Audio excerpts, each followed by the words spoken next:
Bangladesh premier লিগের BPL এবার অনুষ্ঠিত হবে ডিসেম্বর-জানুয়ারি উইন্ডোতে। এর আগে এখন চলছে ফ্র্যাঞ্চাইজি বাছাইয়ের প্রক্রিয়া। বিপিএল এর দল পেতে আগ্রহ দেখিয়েছে 11টি প্রতিষ্ঠান। বিপিএল এর নির্বিঘ্ন আয়োজনের জন্য পুরো টুর্নামেন্টের দায়িত্ব দেওয়া হয়েছে ইভেন্ট ম্যানেজমেন্ট প্রতিষ্ঠান বিশ্বখ্যাত আইএমজি কে।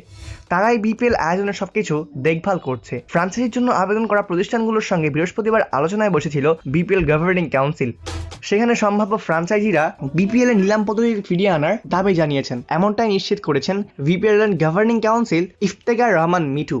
তিনি গণমাধ্যমকে বলেছেন, আজকে এটা বিপিএল এর নিলাম নিয়ে আলোচনা হয়েছে। আমরা এখন পরবর্তী বিপিএল সভায় এটা নিয়ে আরো কথা বলবো। আমাদের তো সময় আছে, 15 তারিখের পরে কিন্তু প্লেয়ার্স ড্রাফট। এর আগে আমরা শুনেছি লিখে নিয়েছি। এটা নিয়ে আমরা আলোচনা করে যেটা ভালো হয় লিগের জন্য সেটাই আমরা করব। বিপিএল এর প্রথম ও দ্বিতীয় আসর 2012 ও 13 খেলোয়াড় বাছাই হয়েছিল নিলামের মাধ্যমে। পরে 2015 সাল থেকে চালু হয় ড্রাফট পদ্ধতি, যা এখন পর্যন্ত বহাল আছে।